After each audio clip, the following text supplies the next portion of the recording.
Hello, everyone. My name is Joy Harold Goff, and I am the Executive Director of Bump the Triangle. Our mission is to foster excellence in agency and youth using the cultural assets of African diasporic music. We offer youth enrichment programming, instrumental and vocal ensembles that build musical proficiency, cultural literacy, cultural knowledge, heritage knowledge, and resilience. So this is our 4th annual Black Music Month celebration, and we are celebrating online all month long by highlighting the contributions of Black music and musicians. Today's conversation is going to highlight the African diaspora in classical music and African American art song. So if you haven't done so already, start a watch party and share this event so that others can join in the conversation.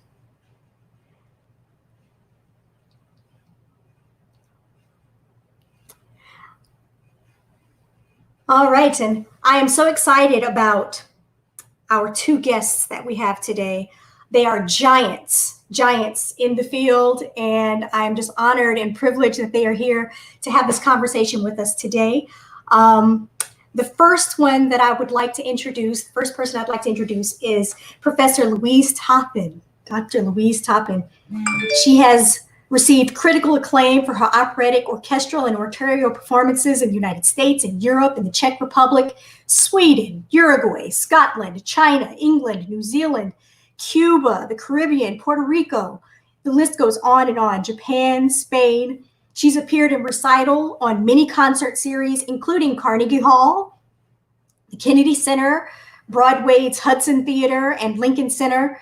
Her most recent Lincoln Center appearance was in June as part of the Masters of the Spirituals program to honor composers Jacqueline Hairston, Roland Carter, and Lena McLin. Represented by Joan Ryle Artist Management, she toured in Gershwin on Broadway with pianist Leon Bates and currently tours in that show with Joseph Joubert, piano, and Robert Sims, baritone. She's recorded 18 compact discs of American music, including solo CDs, Songs of Illumination, and she's on Albany Records, Ah, Love But a Day. She has CDs with 3 compilations, including a Hall Johnson collection from Carl Fisher Publisher, and her newest releases are due out 2020. They are the Songs of Love and Justice, 2 CDs of songs by Adolphus Hailstork, duos with countertenor Darryl Taylor on African American vocal chamber music, and The Soprano Sings of T.J. Anderson with pianist John McDonald. Her other recent performances include the 150th celebration of the ratification of the 13th Amendment for Congress and President Obama at the U.S. Capitol, her performance in Havana, Cuba at the new U.S. Ambassador's residence, and with the Women's Orchestra Camerata Rameau in the featured recitals for the opening of the Smithsonian African American Heritage Museum. So as a scholar, she has lectured on the music of African American composers and appeared on NPR's All Things Considered, talking about Margaret Bonds, and for many national conventions, including the Society of American Music, the Association of the Study of African American Life and History, the American Cultural Association, the National Association of Negro Music, and many college campuses, including Harvard, Tufts, and Duke. As the co-founder and director of the George Shirley Vocal Competition that focuses exclusively on the repertoire of African American art song, and Fidemus, a nonprofit organization that promotes the concert repertoire of African American and women composers. She encourages the performance and scholarship of African American compositions by students and scholars. Previously, Dr. Toppin was the Kappa Kappa Gamma Distinguished University Professor of Music and the chair of the Department of Music at the University of North Carolina, Chapel Hill, and she is currently the Professor of Music Voice at the University of Michigan. Dr. Louise Toppin. Hi, that was a long bio. I know. You know what? I want to cut it down, but I just want people to understand who we have with us today. So I was trying to get the little pieces, but there's so much. And you've done so much in the field, and you're such a giant. So thank you. I appreciate it. So welcome. Thank you. And now I would like to introduce our second guest. So let's see if I can bring this down too. Let's see if I can do it. So our second guest is a Detroit native, countertenor and professor, Dr. Darryl Taylor. He has an international career highlighted by performances of art song, opera, and oratorio. His performances are highly acclaimed throughout the United States and Europe and noted for their compelling artistry and authority. Dr. Taylor's New York recital debut took place at the Will Recital Hall at Carnegie Hall. In addition to his classical credits, he's associated with such notable jazz guests as Kenny Burrell, Herbert Laws, Jimmy Owens, and Nathan Davis. Taylor's recitals have regularly introduced audiences to the works of composers like William Grant Steele and George Walker, Adolphus Hellstork, and the list goes on and on. Many of these works were written especially for his voice. Recent highlights of his performances include a highly successful recital at the famed Litz Music Academy in Budapest and Merkin Concert Hall in New York, Spanish television and radio broadcasts from Barcelona, and as a featured artist under the sponsorship of the Cultural Committee for the 1992 Olympic Games in Barcelona, and was heard in Messiah at the Kennedy Center for the Performing Arts in Washington, D.C. He is the founder of the African American Art Song Alliance and has debuted numerous works, including Daniel Bernard Romaine's Epilogue, 1965, a performance with the composer on violin, and George Shirley as the narrator. Eric Santos' Dreamer, 7 poems by Langston Hughes, Dion Nielsen Prices to the Children of War, and Theodore Whippard's A Georgia Song. Richard Thompson's Dream Variation and Edward Hart's The Caged Bird Sings. His recordings on Nexus and Albany record labels has received lavish praise. He's much sought after as a lecturer on African American art song and has given lecture recitals, master classes at Juilliard School, the Manhattan School of Music, University of Michigan, Florida State University, Duke University, the University of North Carolina, Chapel Hill, Florida A&M, Bethune-Cookman College, Virginia Union, and Marygrove College and the Marygrove College. I first met Dr. Taylor, of course. He was my voice professor at the illustrious North Carolina Central University, and he is currently the professor of music at the University of California, Irvine. Welcome, Dr. Taylor. Thank you for having me, Joy. It's a joy. It's a joy to be with you. So, I would just like to start this conversation just by, I feel that my audience in particular is not as familiar with African American art song. And so I would just like to ask the both of you, in your own words, to describe how you would define African American art song to an audience that may not be familiar with what that means. Even in some of the classical circles, when we talk about art song and African American art song, how do you delineate, how do you define that for people? I'm happy to start.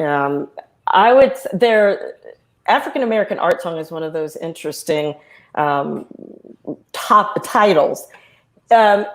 The easy definition is it's works for the concert stage composed by African or African diaspora composers, those who identify themselves as Black in some form.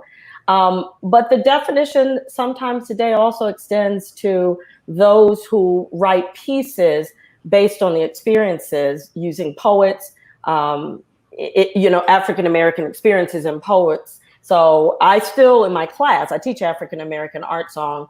We still are looking at those pieces intended for the concert stage for piano and voice, written by people of African descent. But Professor Taylor?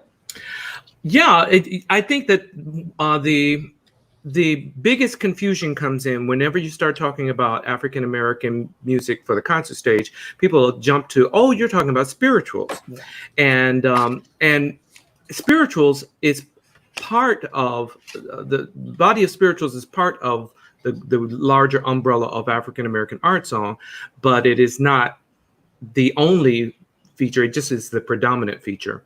Their African American art song, the way that the Alliances has embraced it, also embraces opera and oratorio.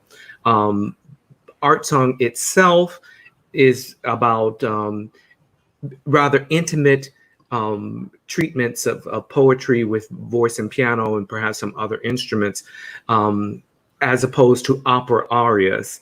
And that's the big distinction. But when we then make the distinction between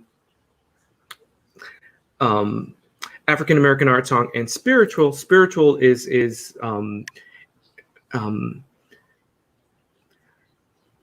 historically associated with slavery and had been from a communal source of inspiration in general. And art song itself extends from that. African American art song experience extends from that, but it's not completely relegated to it.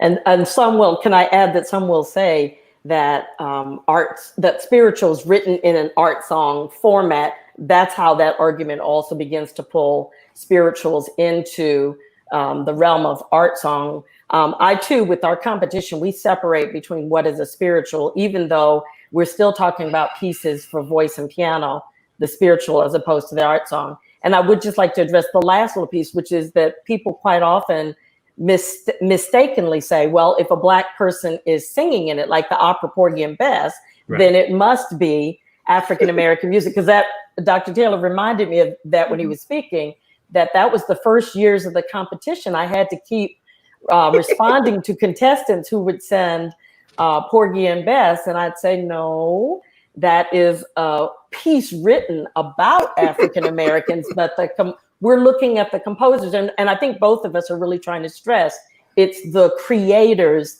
of this music.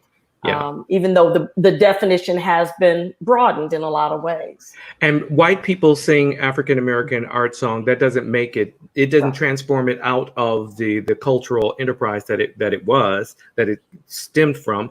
And I must stress and emphasize, African American composers, most that I know, do not want to be associated with their race. They do not want to be relegated. They don't want to be even known as an African American composer. They just want to be known as a composer.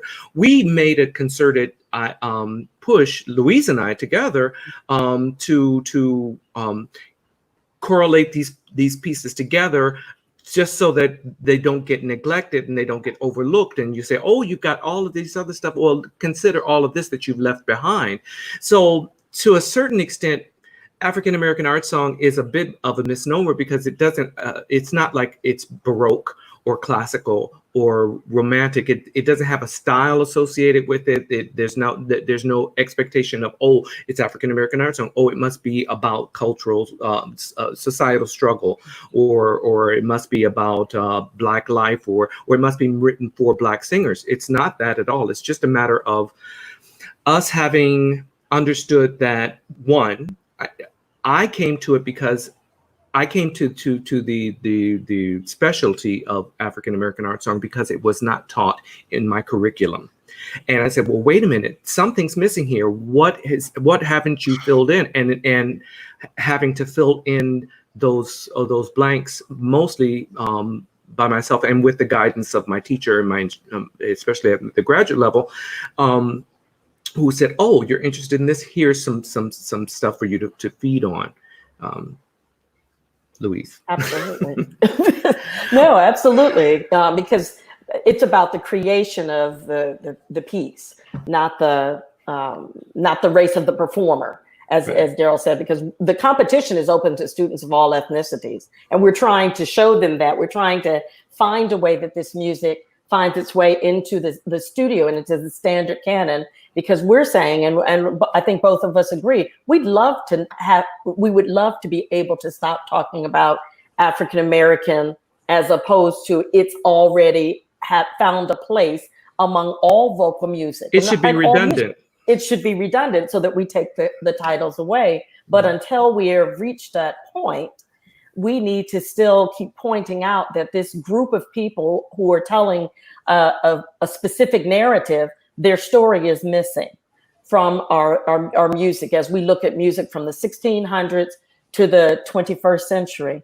I actually just had a conversation with someone yesterday at a university called to say, what can we do about all that's going on in terms of curriculum? And I said, well, wouldn't it be interesting if you taught music history, and when you talked about Mozart, you had the students analyze Saint-Georges, or you talked about Saint-Georges and then sent them home with an assignment on Mozart. Why couldn't all the pieces that you talk about, at least from the 20th century, you could teach the entire music history course from the perspective of African Americans, and then use others for homework, rather than what we find, which is the reverse doesn't happen. When they do the courses, they teach the person, and that same person is who they send you home to study further. So you're continuing to look at one perspective historically and musically. African Americans have written in so many musical styles and pioneered so much that they're not studying them. So to make real reforms in education or curriculum, to me, teach music history differently. Don't add on some new courses that are African American this, and you push them off to the side. You don't require them. You don't promote them in the same way. Louise is kind of underscoring what we did as graduate students. We educated ourselves, and I certainly made it as an express purpose that every course that I took, every time, as a graduate student, you write a ton of papers. You are constantly writing papers. I always found a way to shift it around to, I took 19th century music. Okay, well, let's look at something that in 19th century, 20th century music and 20th century analysis. You know, and by doing so, you become well, one, you know that there are alternatives to what you've been fed, and that the world is huge, the world is immense, and that there's a place for everybody. You would think that. I remember when I first arrived at Central teaching, I remember my studio to this day. It was an internal studio, and the previous instructor had left posters and things like that. And one of the posters Central is a historically Black college and university. And when I arrived there was this poster on the board that said the Masters of Music. And it had a piano with Schubert at the piano, or Liszt was at the piano, and Schubert was there, and Bach. And I said, oh no, this must go. not to take anything away from their mastery, but to suggest that the masters, Bible and verse, it's all done. This is all that there is. That is so self-limiting. You certainly want to know who those people are, but I would have supported if it said some masters of music. But when you say the masters of music, oh, that's it. That's all I need to know. Oh, well, there you go. And I don't see me anywhere, and I don't see the students that I was teaching anywhere there. But that's the historical perspective, unfortunately, that has been passed down from generation to generation. And if we are to make a change, this is the time to see people begin to make those shifts and say, I could teach sight singing from an all world music perspective. I have a colleague at East Carolina who actually does that, and it's brilliant. And those kids come out learning to read in a different way and hear in a different way because they're not bound. They learn conventional sight singing, but they're widened, they're broadened by their experiences. I did want to add one other thing is when we were talking about African American music and the traditional and the definition, one thing that it reminded me was that there was a traditional definition that talked about African elements, and that you would look for African elements, specifically think that African American music was more rhythmic than other music. And so part of what has gone into these years of working on this definition is that having to fight actually what were stereotypes. There were really awful comments written by slave traders and slave masters who were circulating and hearing this music and documenting it and not understanding the rhythmic complexity and really talking about it being junk and noise because they didn't understand it. It didn't fit within the system of notation that they knew, so they didn't know how to document it. They were And so looking it at was this. dismissed. They were looking at this rock and saying, "Oh, it just sparkles too much. It hurts my eyes," and not knowing they were looking at a diamond. A diamond, exactly. That's the perspective, is that we've gone through all of that, and I think some of that still remains, that people don't know this music, so they don't know, as Darryl said, they don't know that there's a diamond in front of them, and they say, since I don't know it, it's not important. Yeah. Mm-hmm. And that's what we're trying. Both of us have spent a career trying to change that perception, that no, this music tells you something you didn't know, and it helps to educate you in a new way. And that's why it's important. Can I say that coming up in the University of Michigan, both Louise and I were at the University of Michigan as graduate students. Louise was a couple years ahead of me. She used to babysit me between classes. But she was also ahead of me in terms of her grasping of her career knowledge and where she wanted to go and what she wanted to do. And I'm going to tell it all. So Louise would share with me certain scores that I didn't have access to, and she would say, "Here." And she was so generous with it. And she said, "Oh, you can't get that? Here, I got it all." And she made copies for me. She had access to the copy that I didn't have. And she made copies for me. I have those copies to this day. And I must say, I made sure to go and buy the music once I could afford it. I bought it once I could afford it. But at that time, I really just was trying educationally just to get a comprehension of what was available. And so that sense of generosity, that sense of not holding something to herself and saying, "Oh, no, you can't do these because I need to go and make my own way," kind of informed me. And so that when we were out as young professionals, we kind of crossed paths periodically. And what are you doing? "Oh, I'm lecturing here. I'm lecturing here." And I remember having a conversation with Louise, and I said, "Louise, I don't want us to be working at cross purposes. You are my sister and my mentor and my friend. I want to make sure that we are stronger together." And so this was before Louise had taken on the helm of Vademus. And I said, "Well, why don't we put our heads together and form something united?" And that was the notion of the African American Arts Alliance. Then Louise inherited Vademus, and it became a much it was different. It's different from the Alliance, but it's so expansive, and so and I've kept mine purposefully just kind of narrowly focused to not lose the concentration of ideas.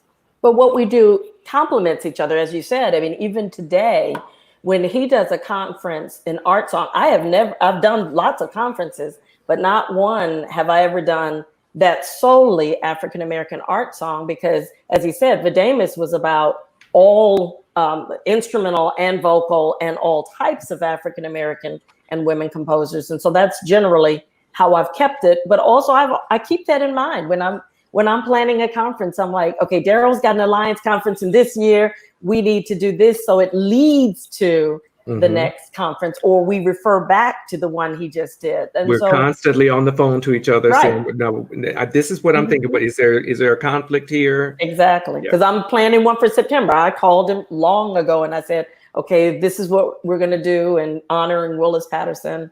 And so we work together on these things. We haven't let you ask a question yet. That's okay. I'm letting it go because this is also great. I wanted to throw in there, as you're talking about the disparities of just not of the curriculum. I'm a K-12 educator. And so this conversation, I feel like we have often in the in the university settings and in the conference settings. I would just like to say that I want to see some of that information trickle down into the curriculum that we're using in our schools, because our children could greatly benefit from that cultural wealth. That's a tall order.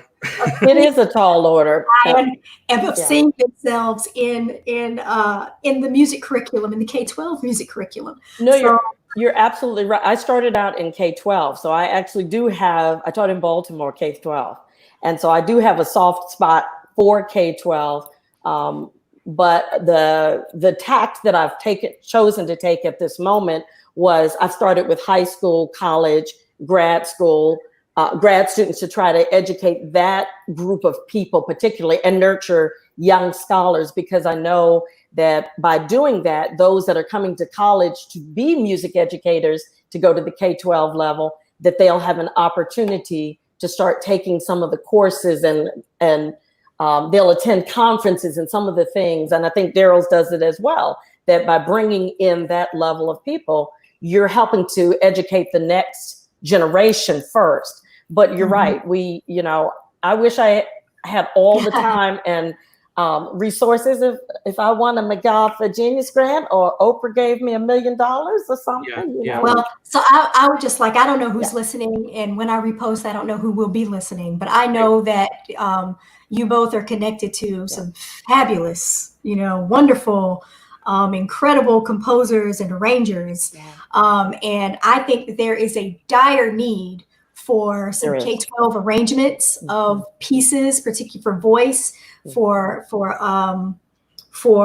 our youth choirs and orchestras and band programs. We need some arrangements that they can play. Actually, that reminded me. I know a young woman that is working on, at least in terms of vocal, she's working on an anthology for young singers. So she is coming down farther below high school, middle school age. We haven't quite gotten even lower than that. But you hit on something really important here. So because of the relative negligence that Black composers experience, more often than not, they're spending a lot of energy just to get it recognized on the standard. Forget trying to educate the masses. They want to be embraced by those that want to be embraced. Right to the symphonic level, they write to very advanced levels habitually. And so when you encounter an anthology of African American art songs, if they are very if the successful ones are going to be very, very advanced pieces, because they've written advanced works, and so I've often thought, what if Mozart had only written one opera?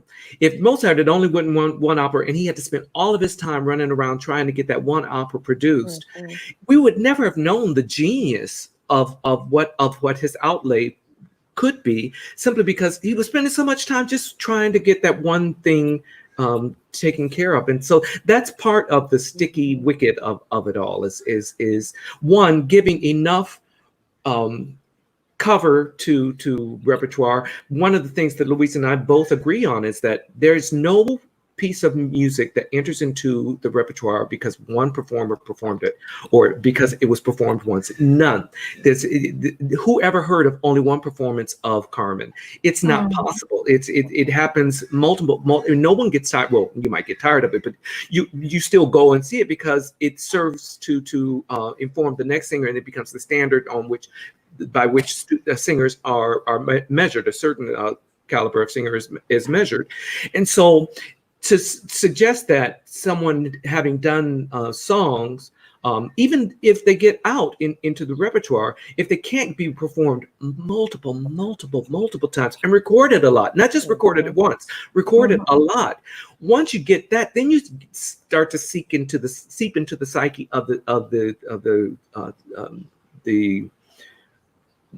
powerful that can advance that. And once you can do that, then I think you can get into it. Will start to meander into the mainstream repertoire and into the psyche of the general passerby.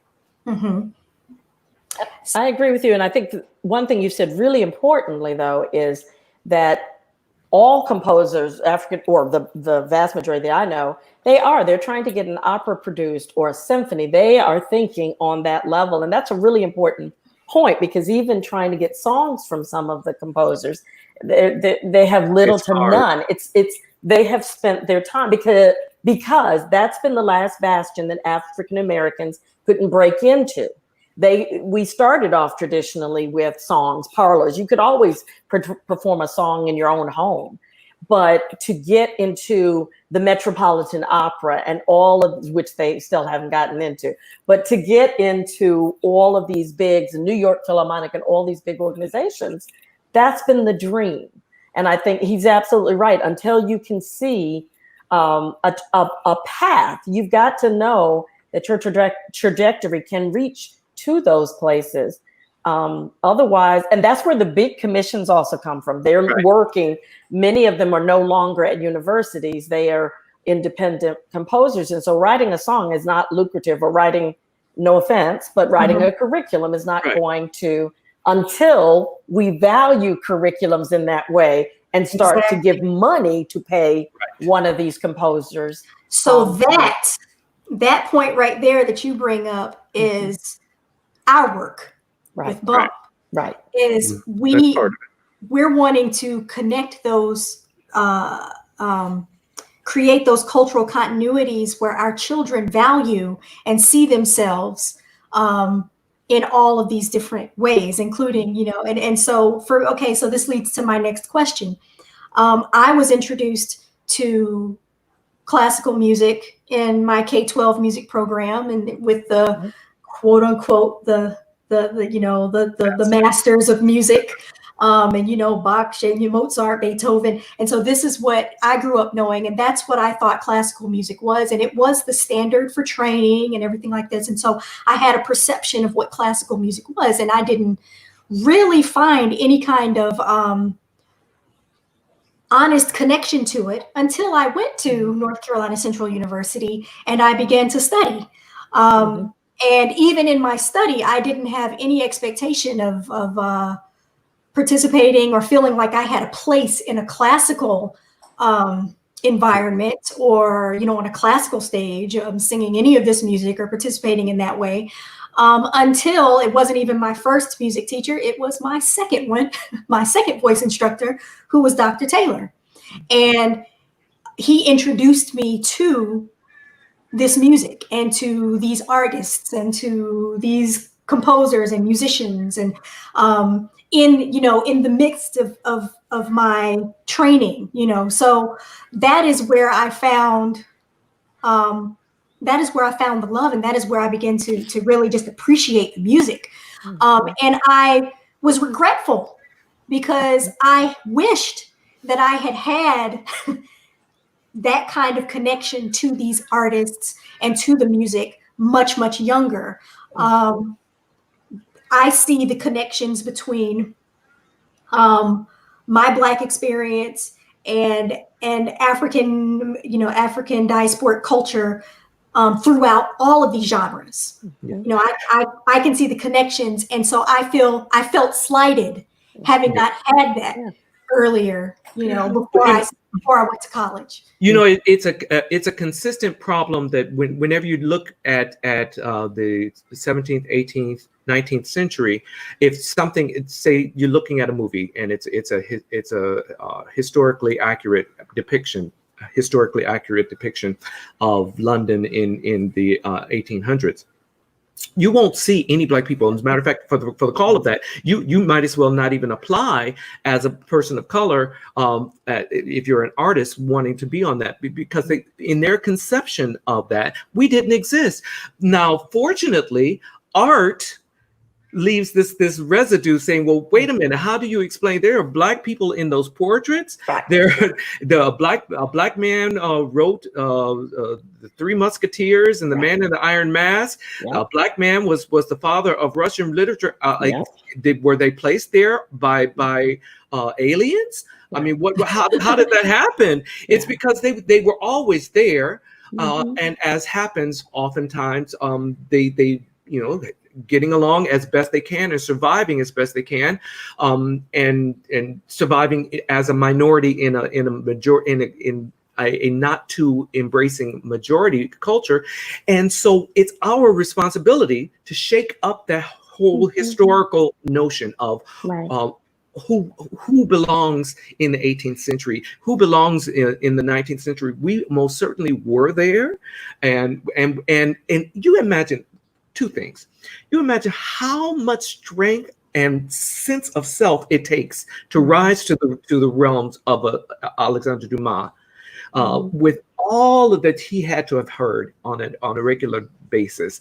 And whenever you can consider that, you consider how much stronger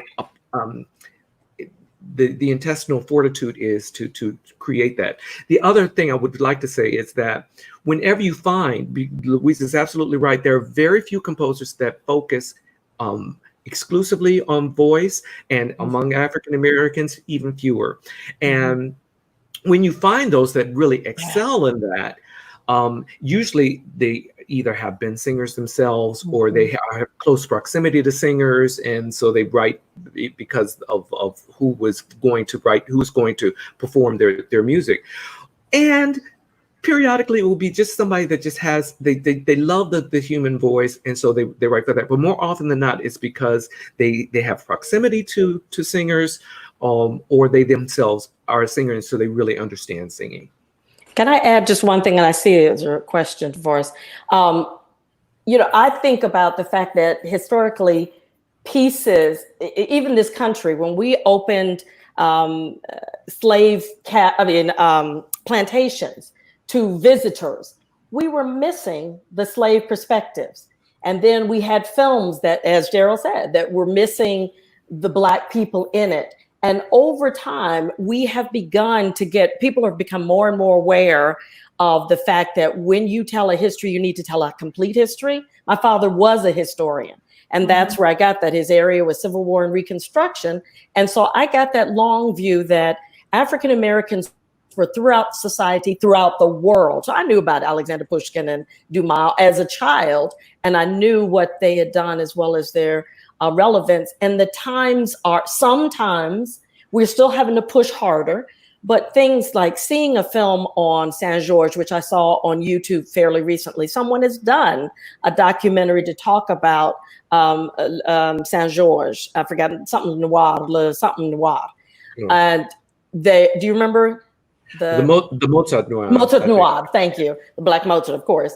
And so you're starting to see people, and Hidden Figures and all the other movies that we're starting to get. It's slow. It's not fast enough. It's not responsive enough. But it is. We are at least in a time. Tulsa just came out. I saw on Netflix that that's going to talk about the race riots of 1921. We've got to speed up our tools, and the music is there. We have to catch up. And I wanted to add that I have taken the view of trying to educate the adults, because I really did think about it. I said, who can I educate? I can start with the children first. I can start with the middle ground. I can start with the teachers. I can start with the professionals. And I can start with, older people. I don't take this wrong. I don't think that the teachers and older people are lost, but I think that our better shot is to work with those who will then be the next generation. I want to train the teachers who are going to be out there. And so that's why a lot of my work has been college, grad school, high school, to try to get this information. But in my travels, I always work with elementary schools. I go to them and talk to them about history and perform and let them see what a Black singer looks like as I'm performing some of this music. Yeah. And that's important. Presence is important. Even if you don't immediately see the effects of it, the fact that you were in a school at some point, you may not ever see the benefit of your work, but those students remember. They remember when somebody came in and showed them what a gown looked like, and showed them what an acoustically balanced voice sounds like, and it plays into their psyche. They could never again say, I've never seen a Black singer do anything other than hip hop or jazz or rap. Oh wow, my kids were shocked the first time they heard me sing classical voice. They came and I invited them to come see me on a stage, to see me perform. And then when I meet them again, they're looking at me like, because you sing like that, and wow, you can do that. Wow. Because they don't expect to hear that coming from, I don't know, from me, I don't, it's Right. just that little bit of that lack of exposure makes it like I'm, like that couldn't possibly be something that I would do. That's right. That's right. Yeah. Yeah. I see that there's a question about the Renaissance and the Black Lives Matter protest movement today. Could I take a little bit of that? Sure, go for it. I just wanted to say that within African-American art song tradition, there are a lot of composers who've responded. Composers do respond to what is going on about them. They have documented the assassination of JFK from the Black community's perspective, or Robert Kennedy. What did Robert Kennedy mean to them? But even before that, you had people like Margaret Bonds with her alliance to Langston Hughes. And one of the pieces I always like to teach and talk about is I Too Sing America from the Three Dream Portraits, in which the poem of Langston Hughes is a direct response to Walt Whitman's poem that's talking about the vision of America, but it doesn't include Black people. Mm-hmm. And so those pieces, they were performed in public with that in mind, that we're making a statement. The artists have made statements. William Grant still wrote, "And they lynched him on a tree," which was performed by the New York Philharmonic with a Black choir and a white choir. And at the end, they give you a dire warning of, if you don't work together, and if you don't learn to work together, history is bound to repeat itself. And I always play that for my class to let them see that a piece written so long ago in 1939, at the time that you have Strange Fruit and you have all the anti-lynching legislation going on, artists were responding by writing music that made sure that they weren't forgotten. And even today with Black Lives Matter, James Lee has written a piece that actually directly correlates to that William Grant Still piece in the 40s. His piece is Mother's Lament. And he takes some of the elements from it, but it is talking about all the Black men who have been killed. My colleague, Eugene Rogers at Michigan, they just premiered the unarmed seven last words of the unarmed, which is a choral piece. And again, it has the same thing. And it has the names actually spoken in there. And that's important. I read a poem of a piece that's being written that I'm supposed to narrate. And it just talks about, I'm tired of seeing what I've seen before. And it just goes on and on with those refrains. So artists, classical artists or concert artists, directly have responded to the times and been a part of making sure that their voices were heard. They were just heard from the Academy's point of view, but they intersperse some spiritual sometimes in there, because they're saying that was our music that got us through a different time that was difficult, and we use that now. So I don't, Dr. Hill, you have something. Well, I was just going to say that strife and difficulty are the friend of art. Yes. That art, great art, comes through struggle, and it's one of the reasons why we've left such an indelible imprint on the world, because of what we've gone through. I anticipate immense artistic outpourings coming out of our current situation. Listen, it was hard enough just dealing with COVID, and then you add the, we had in the less than 10 years a Great Recession, and now this economic downturn, and then of course with all of us just getting tired, exhausted, caught up to our throats with seeing people snuffed out with relative impunity and with very few consequences, and sometimes quite the counter, saying that someone like a Trayvon Martin doesn't have the right to stand his ground, but his killer can pursue him and start a fight and can be held up by the criminal justice system. Those sorts of things stoke the fires of art. And it is our responsibility as artists, of course, to give voice to this rage, not just in protest. Protest is important and it's beautiful, and it's but beyond that is to make sure that future generations know in as vivid a way as possible that we were not sitting here singing Kumbaya while this was going on. Right. That was not in our spirit, that was not in our souls. Our hearts and our souls were torn asunder, and we fortunately were in a position that our ancestors did not find themselves in, where we could insist on change coming and keep ourselves engaged until it happens. And we're leaving a living monument of what that time was. I wanted to share one of my favorite quotes from James Baldwin is, "Not everything that is faced can be changed, but nothing can be changed until it is faced." And that's what I just, remind myself at this time, that the change is going to come, but you have to face it first. And that facing it is a long progression of looking back at what has happened previously and looking forward to the future to figure out a different way to hold ourselves. Yeah.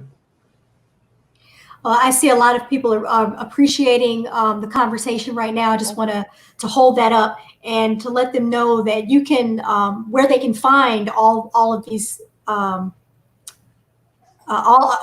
all of you. So I want to make a reference to Dr. Taylor's African American Art Song Alliance.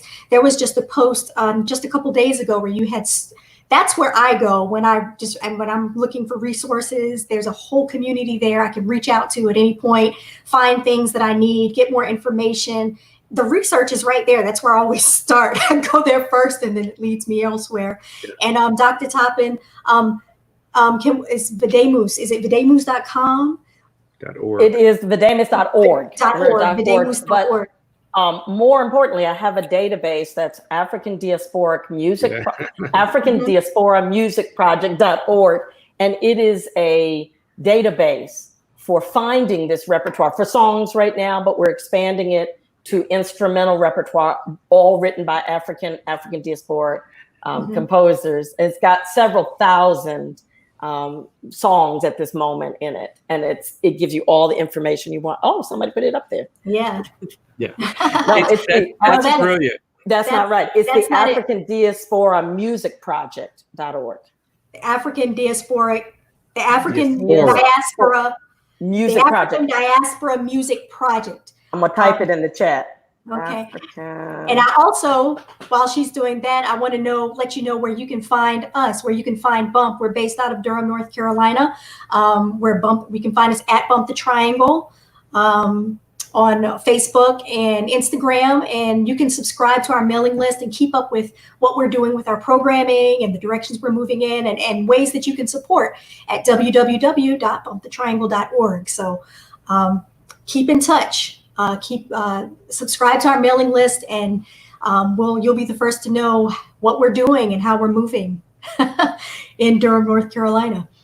All right, so I wanted to ask you all I want to bring it in, make it a little personal.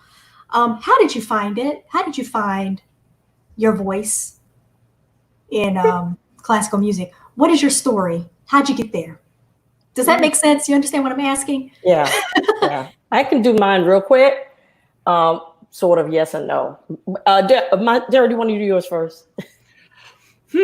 Well, in terms of finding, mine is a convoluted journey because I'm still finding chunks and pieces of my voice in different places.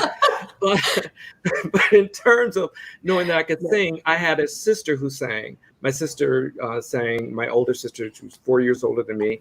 And because she sang, I sang. And because she did gospel, I did gospel. And we had, that seemed to be kind of where things would have gone for me. But my mom had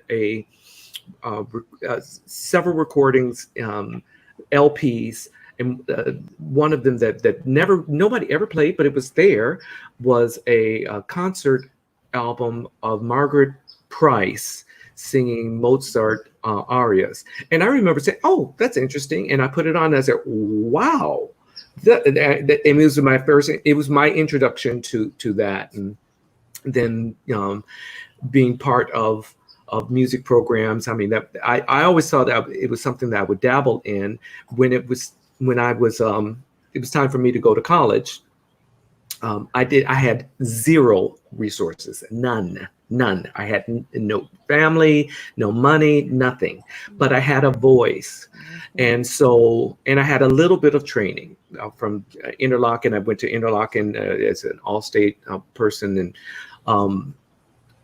And so I auditioned. I had a wonderful teacher who encouraged me, and I received this scholarship from Southeast Symphony Orchestra in Los Angeles for $500. All the princely sum of $500. I took it. It had to be given to a teacher. I took it to this teacher, and she developed me. And she was such a sainted woman. Her name was June Roselle.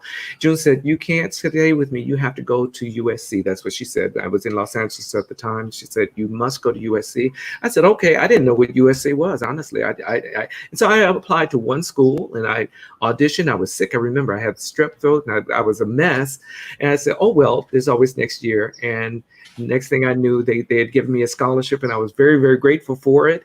And then I had the wonderful support of Michael Sells, my undergraduate teacher, who prepared me and moved me on to George Shirley as my graduate teacher at the University of Michigan.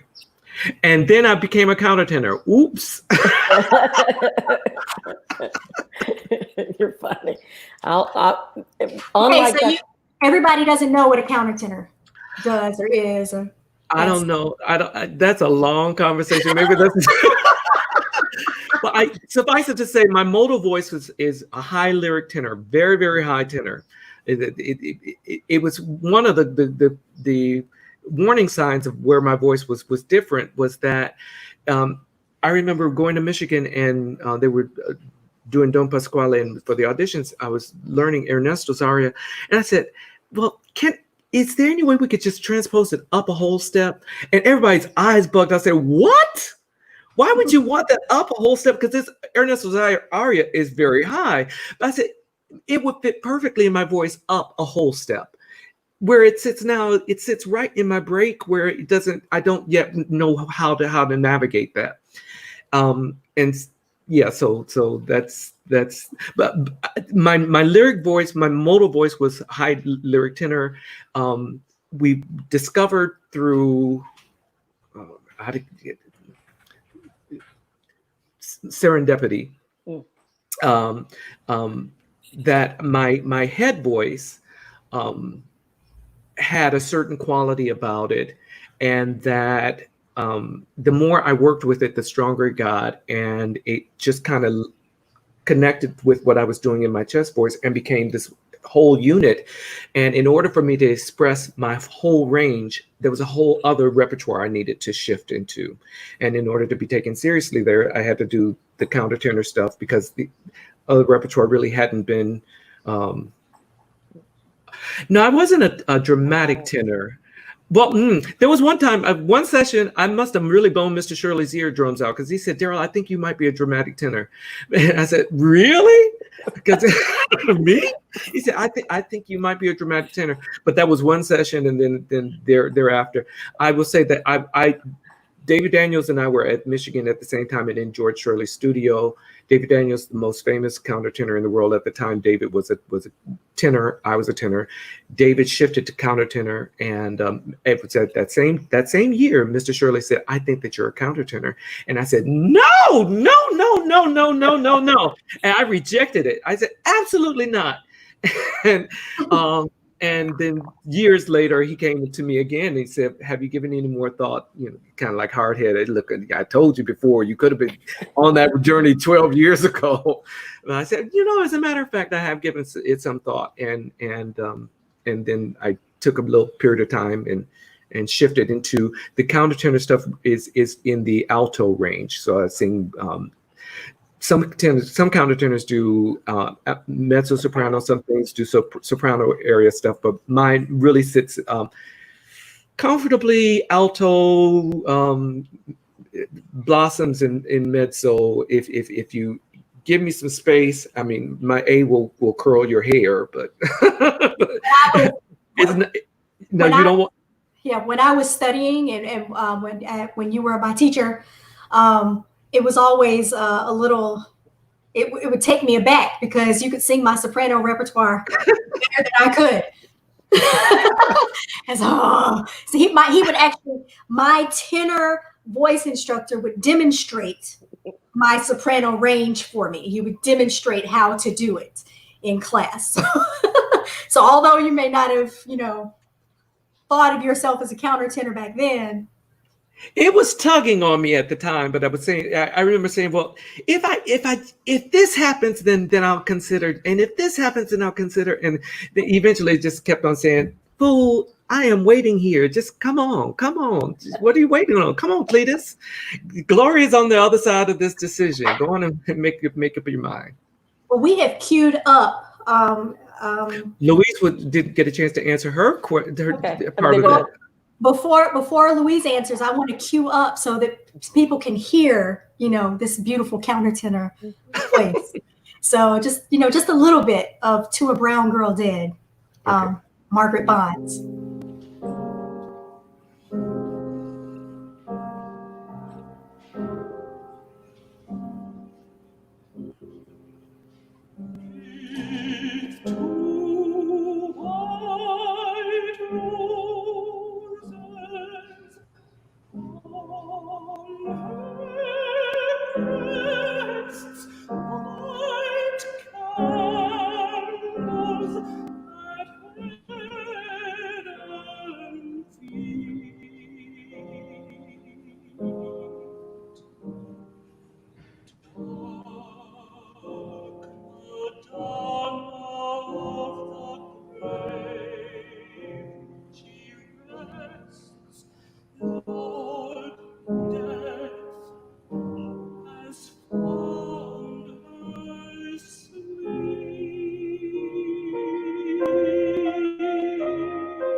Yeah. Woo! Beautiful. Thank you. It is now your turn, Dr. Toppin. Oh. So I think that Dr. Taylor and I represent different spectrums of how singers come to voice, and it is important to hear the stories because they can be quite different. I was a person that went to college thinking I was going to be a cardiac surgeon, and that's what I was interested in doing. But I already played the piano, so I had done concerts as a child pianist, and so I graduated halfway through my degree. Halfway through the degree, my father, as I was struggling with what to do, because Chapel Hill at that time did not allow a dual major, Bachelor of Science and Bachelor of Music. So I chose to go ahead with music because my father said, you're going to make a wonderful surgeon, but God has given you a gift as a musician. So I graduated with that degree, went to conservatory as a pianist, and I was doing a lot of accompanying as well as playing. I ended up with a master's in accompanying, and someone heard me singing at 25 years old. They heard me singing. And it's not, I don't pretend that I had never sung. I had sung in my church choir. We didn't sing solos, so people really had not heard my voice much. I sang in the school choirs, because even as a pianist, you had to sing in the school choir. And so my parents were rather shocked when I said something about doing a voice degree after already having 2 degrees. They thought that I was done. But I got into Peabody and I did a master's there and did that in 1 year. And I started working as a vocal coach, staying in Baltimore, and taught K through 12 at that time. And my teacher sent me to study with George Shirley, who was at University of Maryland, excuse me, which was an hour away. So I went down there, took my lessons, and he said after that time that I should apply for a doctorate. And I thought it was the funniest thing I'd ever heard, because I said, I have the education of a freshman in college in voice, and what am I going to do? What school would take me seriously and admit me to their program? Well, I got into Indiana, Michigan, and University of Maryland, and with full rides. And so, as I told George Shirley, I was getting ready to turn down Michigan. He, on a Friday in April, he said, wait, when I get back on Monday, I'll talk to you. Don't do anything till I get back. Michigan offered him the job that weekend. So I ended up going to Michigan. My journey to Africa, so that was my journey. And then I got the doctorate and I started trying to catch up with everybody else who'd been singing for 3 million years as young people. And it took a while psychologically to come from, I'm going to cut people open and look at their heart, to I'm going to play the piano for them, to, okay, now I'm going to sing in front of them. And my first experience, one of my first experiences as a singer was my teacher put me up for a competition, and I walked out and sat at the piano. And the pianist was walking behind me, and she leaned over and she said, one of us has to sing, and it's not going to be me. So I'm mortified. I had to get up and stand in front of the piano, and the judges were, I should have been doing a comedy act, because they were on the floor laughing. They had never seen the singer sit down at the piano, and I was just prepared to play, and I was, very embarrassed. But so it took some time of me getting psychologically together that being on that side of the piano was okay, or in front of an orchestra, or in front of a conductor. That took some time, I must admit, and much older than most people. I had gone through pretty traumatizing experiences trying to find my voice as a singer. But one of the things that was wonderful for me was studying at University of Michigan. Ray Linda Brown taught a course. The late Ray Linda Brown taught a course in African-American music. Willis Patterson was there, and I was assisting him. George Shirley was my teacher, along with Darryl. We were in the same studio, and there was a wonderful group of African-American musicians, graduate students and undergraduates. So we had a community, and learning this music. My father, as I said, was a well-known historian in Civil War and Reconstruction. So I knew about African-American accomplishments, and I was looking for it and finding this repertoire that didn't seem to be championed. I wanted that to be my dissertation area, and I didn't know where it was going to lead. But I'm so grateful that I've had a career with my friend here, that we've been able to help the world hear this music that deserves to be heard, and stories that deserve to be told. And so now we have, I think we've queued up, let's see, I think we have Stopping by the Woods. I figured we'd stay in the same Margaret Bonds category. And let's see if we can get that one queued up.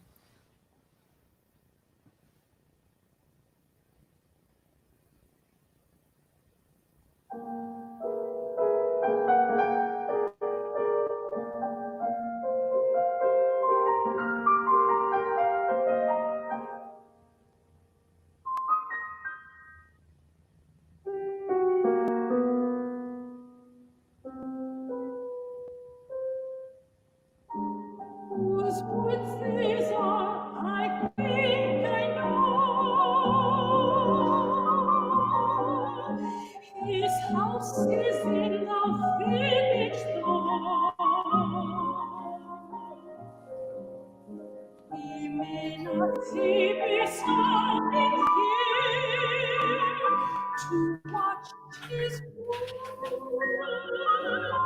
fill up the sky.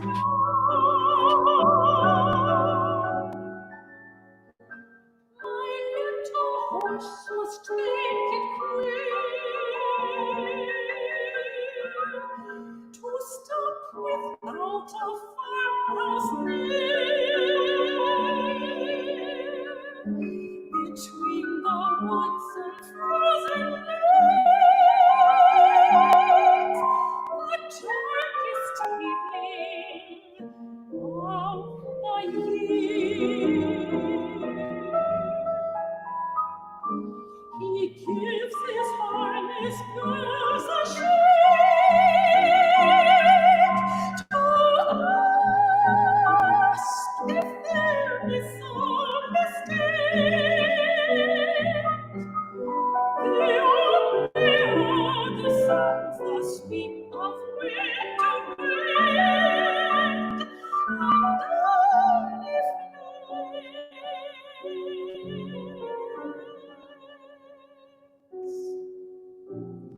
the woods are lovely, dark and deep, but I have promised to keep,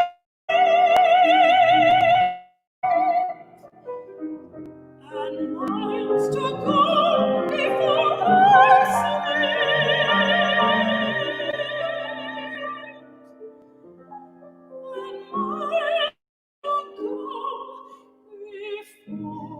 before I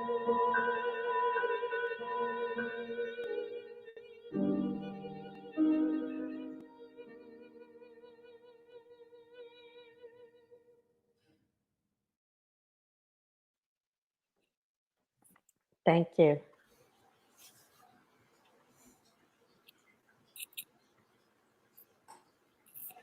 Looking to see before we go, can we say a little bit about Margaret Bond since we just had elections?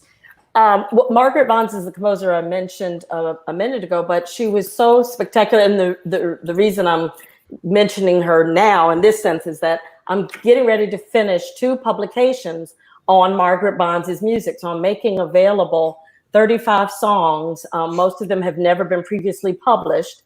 One of them was written for the movie Gone with the Wind, interestingly enough, since there's a controversy about that. But most of these are manuscripts by her, and her piano suite is the other piece that is being, that I'm publishing with classical vocal reprints this month. So they'll be coming out soon. But Margaret Bonds was a spectacular composer from Chicago who went to Northwestern, had a great deal of problems with racism there, and ran across a poem of Langston Hughes that spoke to her about pride that one should have in being a Black person. It was The Negro Speaks of Rivers. She goes on, she and her mentor, to win in 1932 a prestigious competition called the Wanamaker Prize. And it was so unusual that 2 Black women locked up all 3 of the top prizes, and she won for her songs. But she was also a stunning pianist, and she was the first African-American to solo with the Chicago Symphony, one of our premier organizations. But one of the things that I love so much about her is not only her work as a composer, which is extraordinary. Her songs are beautiful, her pianistic writing. The reason I like that song is it showed she knew jazz harmonies, but how to use, 13th and 11th chords, just to how to stretch the harmonies, but also she had sensitivity with the voice and sets it so beautifully. And that's one of the reasons I like her, is because of those 2, but also she was socially active, and she created a music school because she wanted young African Americans to find their way as well. So she worked tirelessly on educating the next generation. She created concert series for other artists. So she thought she's a great model for all of us as an artist, that she did her art at the highest level, but she also looked at her community. She worked with Langston Hughes hand in hand. So she was very much in the Harlem Renaissance, but she looked at the community and she said, everybody needs to take pride in the work of African Americans. This is something that is worth hearing. And so that was what, that's who Margaret Bonds is. Awesome. You know, One of my it's worth mentioning that Margaret Bonds taught piano, among other things, other accomplishments. And one of her esteemed students was Ned Rorem. Yes, yes, absolutely. And one of her best friends was a DC coloratura. I'm a coloratura soprano. And my teacher was Charlotte Holloman, and that was her friend. So I found a lot of, the first manuscripts that I found actually were in Charlotte Holloman's home in DC from Margaret Bonds had given them to her because she premiered them in 1951 in Town Hall. So that was an important connection. I want to, I'm looking at the time and we could go on, but I want to make sure that I give you a chance to bring this back. And I would like to ask you to give some final statements on what you feel the significance of Black people and culture and heritage on classical music, what you feel our Black and brown youth stand to gain from it. You know, what, I know that's around what would you leave with them to gain? Why is it so important that we not overlook this? Well, I think it's what I was saying last about Margaret Bonds, is that there's a pride that we need to know that we're good at a myriad of things, and that sometimes we are pigeonholed into being good at specific things, and they don't necessarily encompass engineering and music and some of the, what we think of as the higher intellectual things. And I think that knowing that all these Black people were good at this, you might be good at this too. They're good musicians. That's why I like Bonds. She was good as a musician. She was good as an organizer. She was good as a teacher. She was good as both a jazz and a classical pianist. That woman was bad. She was and so being a role model for the next generation, that you don't have to be pigeonholed into just this little box that somebody tells you, you might be good at that. You might be good at all of it. Don't let anybody stop you from trying to pursue the dream that you have, even if it means that you want to be a neuroscience and you don't see another person that looks like you that's in neuroscience. My niece is in neuroscience, by the way, PhD in neuroscience. Shout out to Maria, go girl. But, you know, it just came to mind. But that's the sort of thing that when she went into marine biology and then neuroscience, you know, people were still going. I said, why not? Why shouldn't she? She's brilliant. Darryl. I'd say that you know, classical music is not for everyone, and singing is not for everyone. But literacy about what people have done is for everyone. Is for everyone.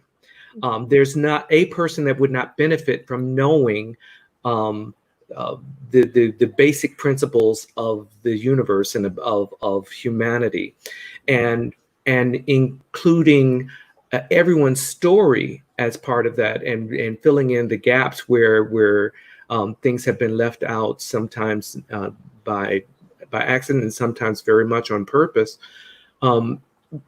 Being able to fill in those gaps for yourself and for subsequent generations is important. I think that the strength of character, as I mentioned before, the strength of character that it takes for people, I'm thinking about William Grant Still. William Grant Still wrote 9 operas. 9 operas. H. Lawrence Freeman wrote 12 grand operas with not the slightest indication that they would ever be performed. To write one opera takes a tremendous amount of your time and energy.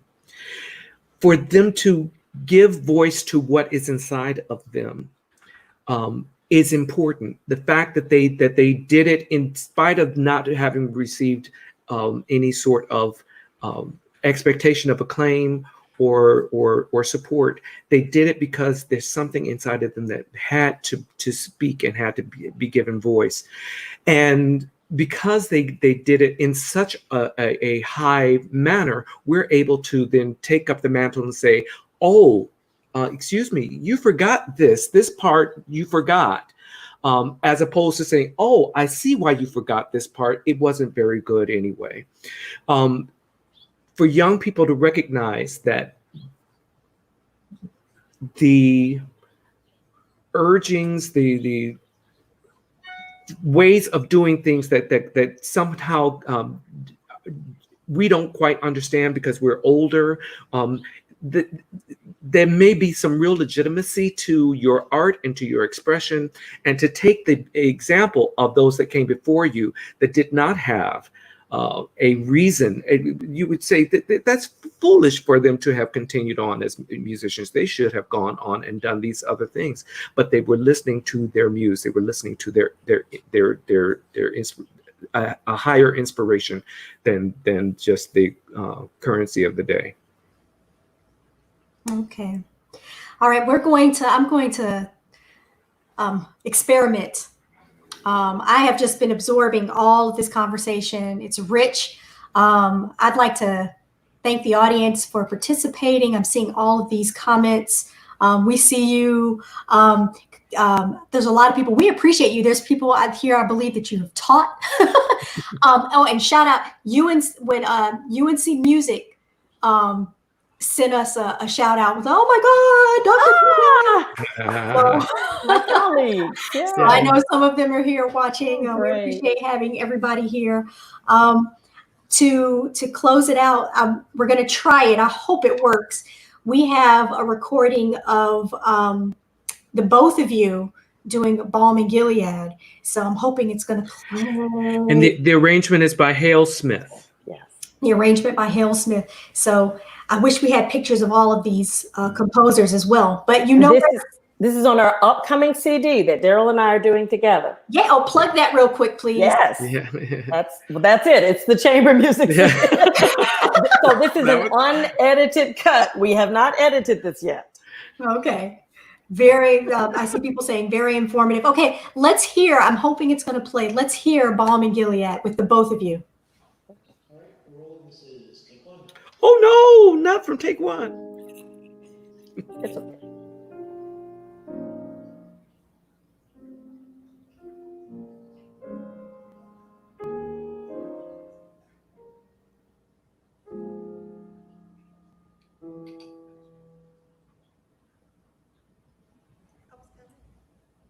I'm sorry, false start.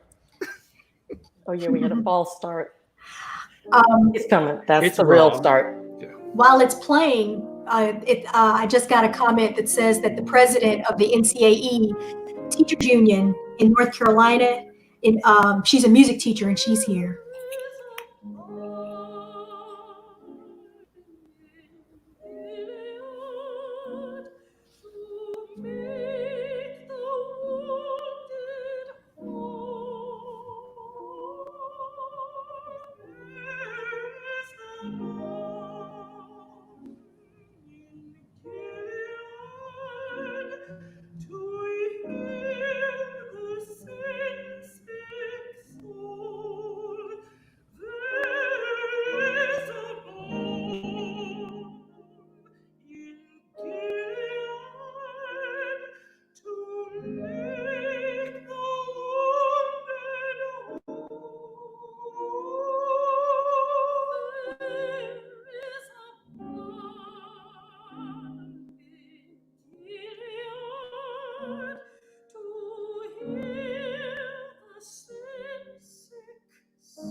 May I just say that the pianist was Alistair Edmonston, and that the two Margaret Bonds videos were filmed at UNC Chapel Hill in 2013 for the Bonds Festival we did. Amazing. Thank you. So I can just let that sit right there. Even listening to it over this platform. I think I was in the seat. I was sitting there live when I went to that performance. And so I heard it live.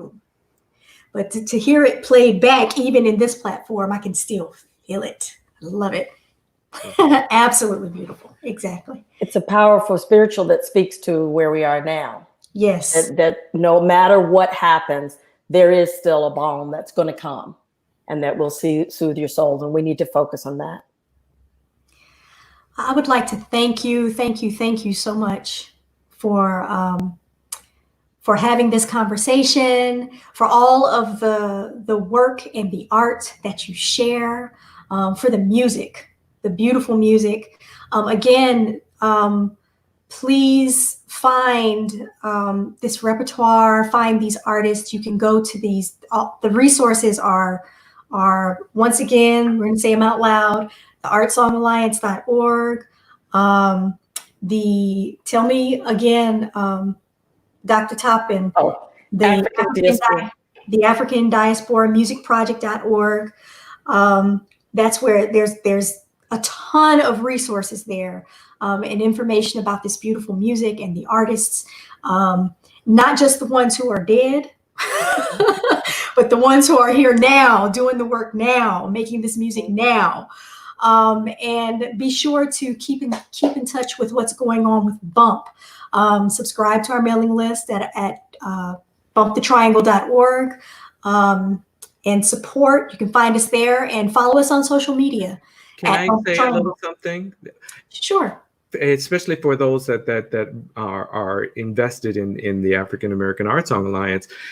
Joy, you were there from the very beginning. Joy was my graduate assistant who input all of the data for the first iteration of the alliance, which was our Jimmy rigged HTML. But so she was there when we created the George Walker Society of Music in Iowa, all of those things. So you've been on the ground for you've been toiling in the vineyard, you've been running for Jesus a long time. Yeah. I was going to say thank you too, Joy, for all the work you're doing with Bump and as Darryl said, all the work you've been doing. You've been there with us, and all the other people who have donated to the database by giving me information, to all of us that you're presenting us with. Tell us about more composers. Tell us who we've forgotten. Help us to help tell this story. And to share the music. Mm-hmm. All right. Well, this has been grand. I'm going to say goodbye to our Facebook audience and the African American Art Song and everyone. Goodbye. We love you. We're grateful for everybody tuning in and paying attention. Yes. And we'll see you again. Everyone stay safe and stay healthy. Yes. Yeah.